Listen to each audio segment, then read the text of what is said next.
সারা দেশে তৃতীয় দফায় ১১১টি উপজেলা নির্বাচন হবে আগামী ২৯ মে। নির্বাচনী প্রচারের খবর জানবো আমরা। যুক্ত হচ্ছে নীলফামারী থেকে সহকর্মী বিজয় চক্রবর্তী কাজল। বিজয়, জানাবেন যে তৃতীয় ধাপে নীলফামারীর কয়টি উপজেলা নির্বাচন হতে যাচ্ছে এবং প্রচারের সময় কোনো সমস্যায় পড়ছেন কিনা প্রার্থীরা, এবং নির্বাচনী পরিবেশ এখন পর্যন্ত কেমন আছে? আমরা একটু তার কাছ থেকেই শুনে নিতে চাই আসলে যে এই নির্বাচনকে কেন্দ্র করে আসলে তার যে যারা প্রার্থীরা রয়েছে সেখানে তাদেরকে কোনো জায়গায় কোনো রকমের প্রতিবন্ধকতার সৃষ্টি হচ্ছে কিনা বা নির্বাচনী কোনো বাধা বিপত্তি হচ্ছে কিনা আমরা একটু তার কাছ থেকে জেনে নিতে চাই।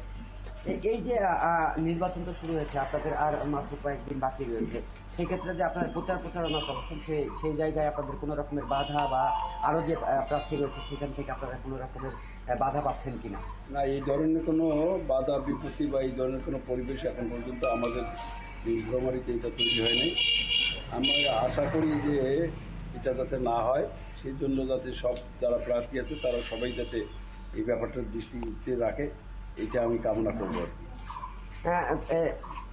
বাধা বিপত্তি যেহেতু না, তবে এই মুহূর্তে আপনার নির্বাচনী পরিবেশ কেমন রয়েছে বা প্রশাসনের কাছে আপনাদের কোনো দাবি দাবা রয়েছে কিনা? না, প্রশাসন এখন পর্যন্ত যেভাবে আছে এটাকে আরও দিন যেহেতু ঘনিয়ে আসতেছে, যত দিন ঘনিয়ে আসবে ততই এটাকে আরও আমাদেরকে সুযোগ রাখতে হবে যাতে মানুষের শান্তিপূর্ণভাবে ভোট কেন্দ্রে যায় ভোটটা ঠিক মতো দিতে পারে। এই জন্য প্রশাসনকে আরও খুব সজাগ থাকতে হবে।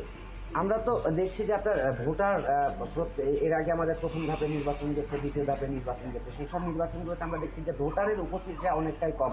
আপনি একজন প্রার্থী হিসেবে কিভাবে সেই ভোটারের উপস্থিতি বৃদ্ধি করাবেন? বৃদ্ধির বিষয়টা একটু জটিল হয়ে গেছে, কারণ এক প্রাকৃতিক একটা দুর্যোগ চলতেছে, পাশাপাশি মানুষের আমাদের এই অঞ্চলে কাজের খুব একটা চাপ পড়ে গেছে। মানুষ এখন কাজের দিকে বেশি দৃষ্টি দিচ্ছে, যার কারণে মানুষ এই ভোটের যে উৎসাহ উদ্দীপনাটা এইটা কাজের কারণেই মানুষের মধ্যে একটা বাধা পড়ছে। তারপরও আমরা আপ্রাণ চেষ্টা করতেছি মানুষকে উদ্বুদ্ধ করে ভোট কেন্দ্রে উৎসবমুখর পরিবেশে ভোট দেওয়ার জন্য আমরা চেষ্টা করতেছি। এখন দেখা যাক আল্লাহর নাম নিয়ে কী করা যায়।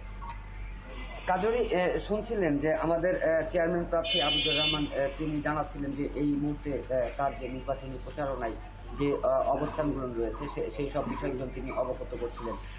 যেমনটি শুনছিলাম যে এখন পর্যন্ত নির্বাচনী পরিবেশ ঠিকই আছে, কোনো ধরনের অভিযোগ নেই কোনো কারো কাছ থেকে। আপনাকে অনেক ধন্যবাদ বিজয়, আপনি থাকুন আমাদের সাথে। আমরা এবার নোয়াখালীর নির্বাচনের খবর জেনে নেব। এরই মধ্যে যুক্ত হয়েছেন সহকর্মী মিজানুর রহমান। মিজান, জানাবেন যে আপনার ওখানে কি ধরনের পরিবেশ দেখছেন? উপজেলা নির্বাচনে চেয়ারম্যান পদে কতজন প্রতিদ্বন্দ্বিতা করছেন? প্রচারে নেমে কোনো ধরনের আইন শৃঙ্খলা পরিস্থিতি নিয়ে অভিযোগ করছেন কিনা প্রার্থীরা?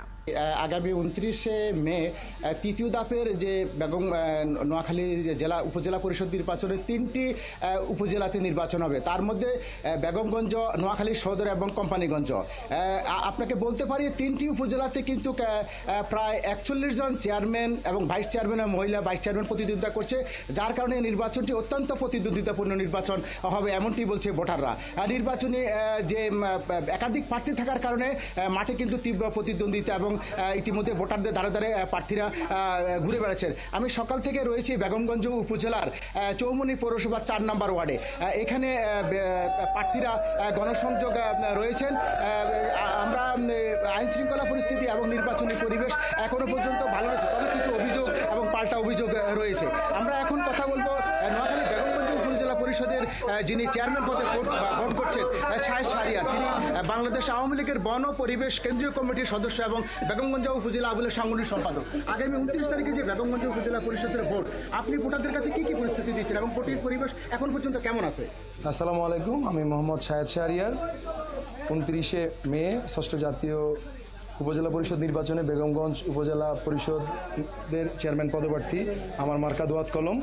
আমি স্মার্ট বেগমগঞ্জ গড়ার প্রত্যয় নিয়ে বেশ কয়েকদিন যাবৎ প্রচারণা চালাচ্ছি। সেই স্মার্ট বেগমগঞ্জের মধ্যে স্মার্ট বেগমগঞ্জে থাকবে একটি আইটি ভিলেজ, হবে একটি তরুণ মাদকমুক্ত সুন্দর একটি সমাজ। সেই সাথে বেগমগঞ্জের অবকাঠামো উন্নয়নের জন্য সরকারের যেই পদক্ষেপ আছে সেই পদক্ষেপ বাস্তবায়ন করার জন্য স্থানীয় সরকারের যেই ধরনের সুযোগ সুবিধা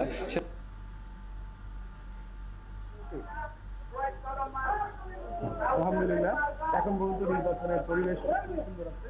আমি চাই এবং আপনাদের সাংবাদিক ভাইদের কাছে 29 তারিখ যেন মানুষজন তাদের ভোটাধিকার পালন করতে পারে, সেই ভোটাধিকার বা প্রয়োগের আপনারা দেশের ভোটের পাহারা দান করতে পারবেন। কাজুরি, আপনি শুনতে পাচ্ছেন যে তিনি আমরা যেমনটি জানছিলাম যে উচ্ছ্বাসের সাথে নির্বাচনী প্রচার চলছে এবং প্রার্থী নানা ধরনের প্রতিশ্রুতি দিচ্ছেন, সেই সাথে বলছেন যে নির্বাচনী পরিবেশ এখন পর্যন্ত ঠিক আছে। আপনাকে অনেক ধন্যবাদ যুক্ত থাকার জন্য। দর্শক, যুক্ত ছিলেন সহকর্মীরা, জানাচ্ছিলেন উপজেলা নির্বাচনের খবরাখবর।